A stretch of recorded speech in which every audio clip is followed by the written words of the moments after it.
This is the story of a special kind of intellectual inconsistency and political ideology which can affect even the smartest people.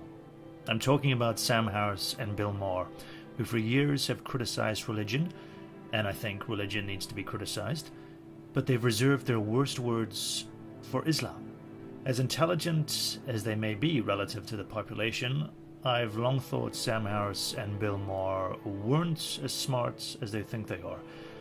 Maher in particular, whose abuse of drugs has not, in my mind, done him any favors. Here's the infamous clip from a few years back featuring an impassioned Ben Affleck arguing about Islam with Sam Harris.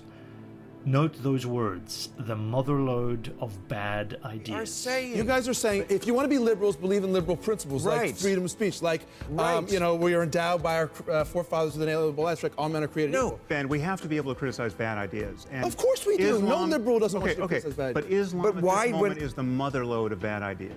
Maher and Harris have long contradicted themselves. Islam is the motherlode of bad ideas, that even suggesting it's just a few bad apples who share these pernicious beliefs is something worthy of derision. The idea that someone should be killed if they leave the Islamic... That's horrible. That should... Wait, you're saying that the idea that someone should be killed if they leave the Islamic religion is just a few bad apples? Just imagine some concentric circles here. You have at the center, you have jihadists. These are people who wake up in the morning wanting to kill apostates, wanting to die trying. They believe in paradise. They believe in martyrdom.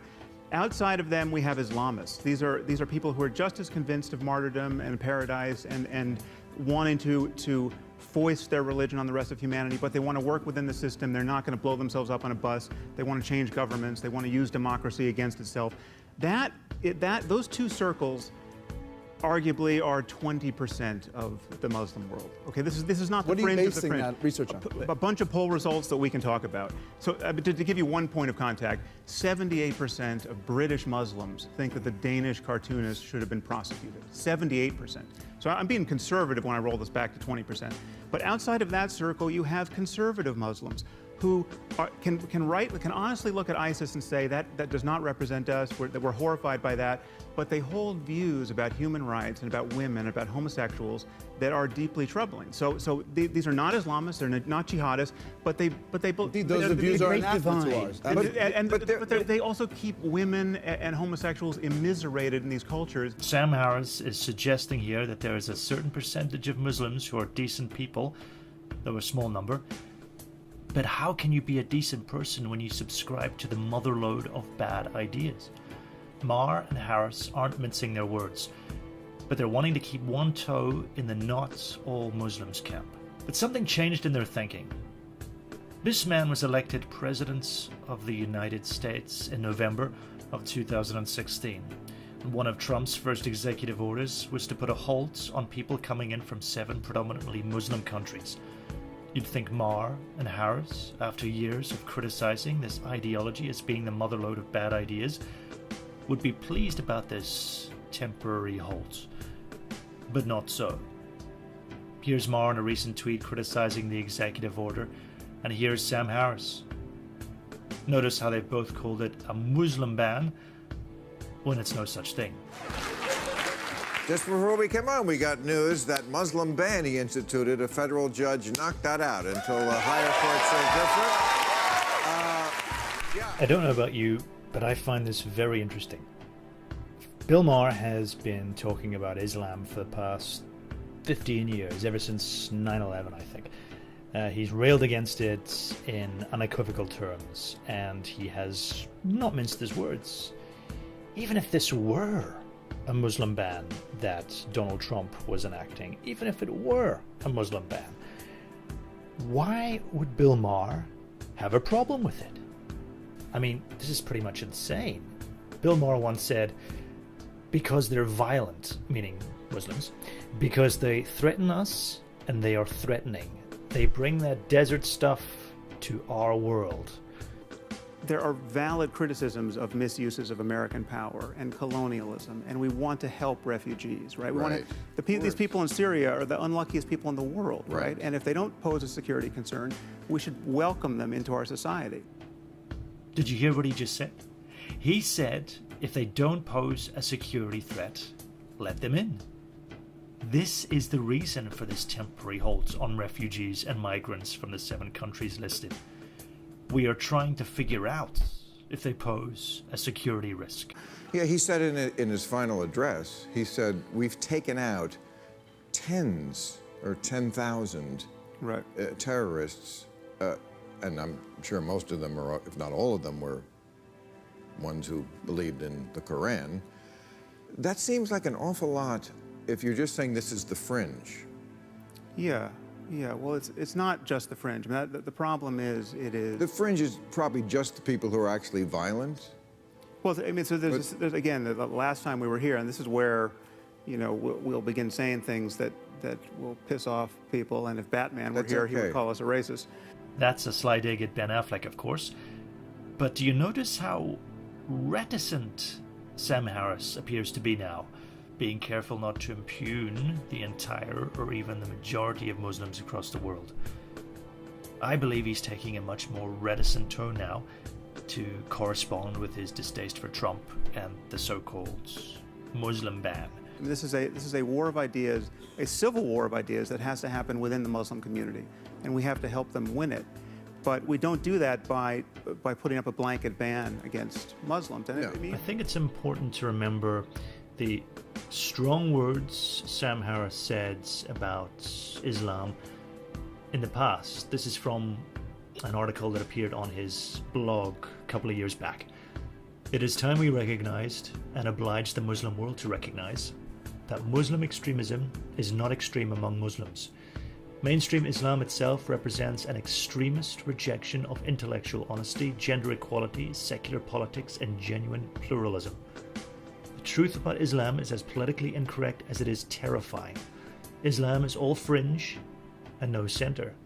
In Islam, we confront a civilization with an arrested history. Islam is the fastest growing religion in Europe. Throughout the EU, Muslim migrants often show little inclination to acquire the secular and civil values of their host countries, and yet exploit these values to the utmost, demanding tolerance for their backwardness, their misogyny, their anti-Semitism, and the genocidal hatred that is regularly preached in their mosques. You would think logically that all that Sam Harris has said about Muslims and Islam throughout the course of his career, you'd presume that he would be sort of okay with temporary moratorium on refugees and migrants from 7 predominantly Muslim countries. But you'd be wrong, because he's flat out against it. He said recently in one of his blog postings, "I think Trump's Muslim ban is a terrible policy. Not only is it unethical with respect to the plight of refugees, but it is bound to be ineffective in stopping the spread of Islam."